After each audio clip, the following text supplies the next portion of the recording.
This is the final result. At the moment it takes like 2 to 3 hours for this to warm up. One of the challenges will be that if I start the coil from down here, wrap it around, then up here I'll have to do like a U-turn. The hot water will come out from up here. In my initial solution I used this radiator for the same purpose instead of the copper pipe. But this radiator rusts so fast that the initial, like you have like 4 to 6 hours and then the water already is a bit murky. This is 22 millimeter diameter pipe, and in order to bend it I will cap the end, fill it with water, and then cap the other end so it's completely filled with water, and hopefully this will prevent any kinking.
Now hopefully this side is not going to leak.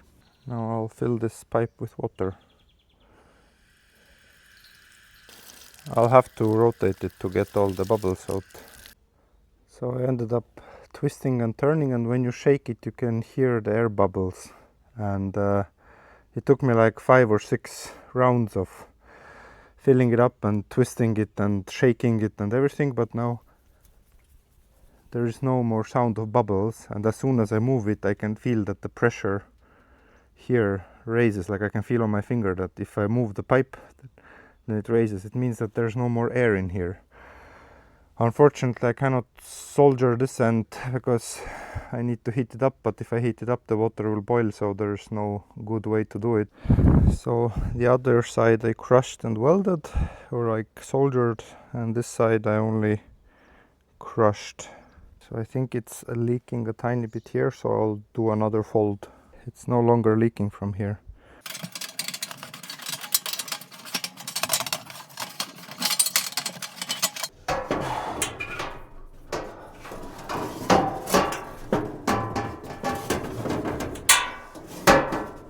I feel like I made a mess, and I think I have a little bit of a leak.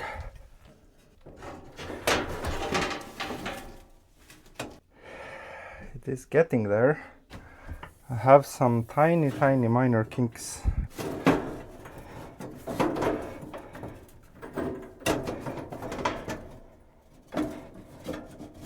Oh no. Yeah, now it kinked.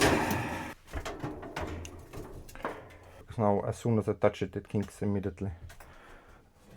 Yeah. It's wet, one of the ends failed, the one that I didn't solder, that I folded double. Well, I have to take it out, I guess. Don't worry, I don't have to unravel it to take it out. Let's investigate. This is the first kink. And this is the second kink. Here it's also like really tiny bit. This side of the pipe was completely dry. This upper side got wet. Later I bent it actually outside and I just made it tighter and tighter. How I got it eventually sealed was that I crimped it and then I added epoxy and then I crimped it over the epoxy, and that's how I managed to get the other end airtight or watertight, that it was able to hold all the pressure. So I would take probably a bit slimmer pipe next time I do this. Maybe like 18 or something like that. I think it would be easier to work with. I started out with 6 meters, but due to these kinks I lost 1 meter. So now this pipe is 5 meters actually. And I didn't waste the remaining pipe, so I actually made a handle for the door from this fucked up pipe.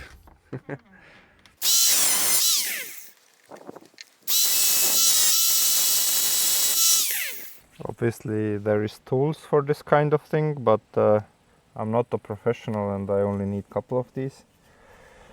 You can use these pliers to clean the inside, clean the tip, and don't forget to clean the fitting.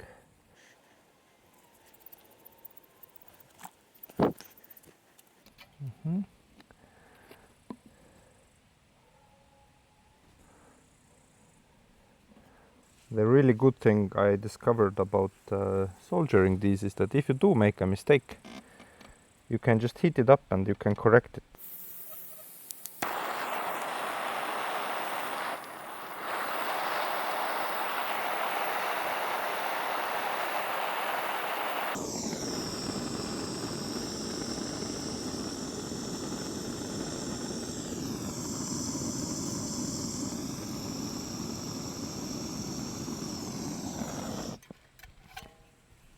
And added the solder. It's not the prettiest, but you get the idea. Can clean off some of the excess.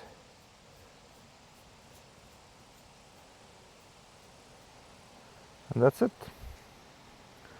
It's really recommend to get like this kit instead of buying these things separately.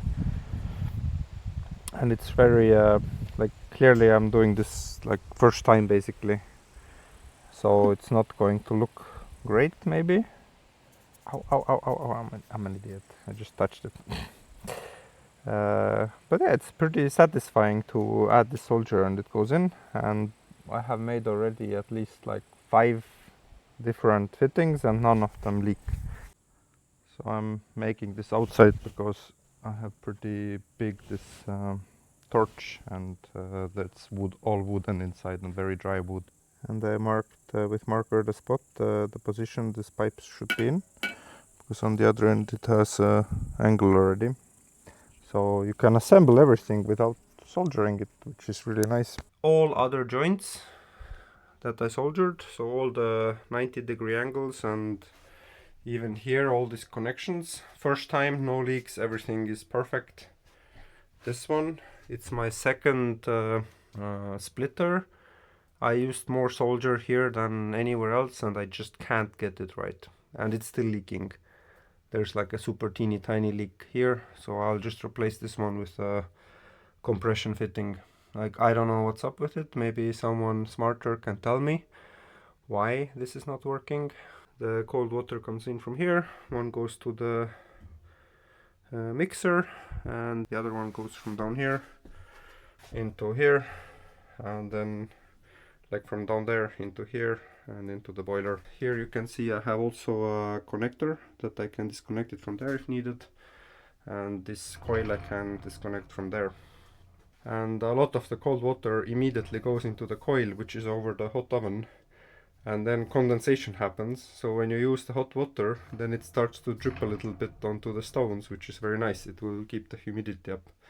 So it's kind of like a bonus side effect. Plus, as soon as the fresh ice cold water enters, then it gets heated up immediately. So the temperature difference here will be as big as possible. This definitely has made the water go warmer faster. Of course, it also helps that this thing is now very close to the ceiling. The hot water comes from here. Here I put the pressure relief in case this thing starts to boil or overheats. Also, this is a good place from where I can let out the air, or if I want to drain the system, then this can also be air inlet. Here I still need to put some sort of hose on top of here or something, because if it does get overpressure, and someone is sitting here, then they might be sprayed with hot water. Here I put a quick connect so I can disconnect the copper pipe. It goes down. Here it's a bend, here I soldered it, and goes from underneath the boards all the way to my tap. Here I have just a hose so I can wash the sauna or something. Definitely recommend doing it with copper pipes. It's very satisfying to solder them, but if you do get one of these nasty connections that doesn't work, then you absolutely hate it. Like this three-way connector there, I like, no, never again. That was horrible. And it looks really nice. Like aesthetically, it looks really cool compared to like some plastic pipes. So definitely recommend.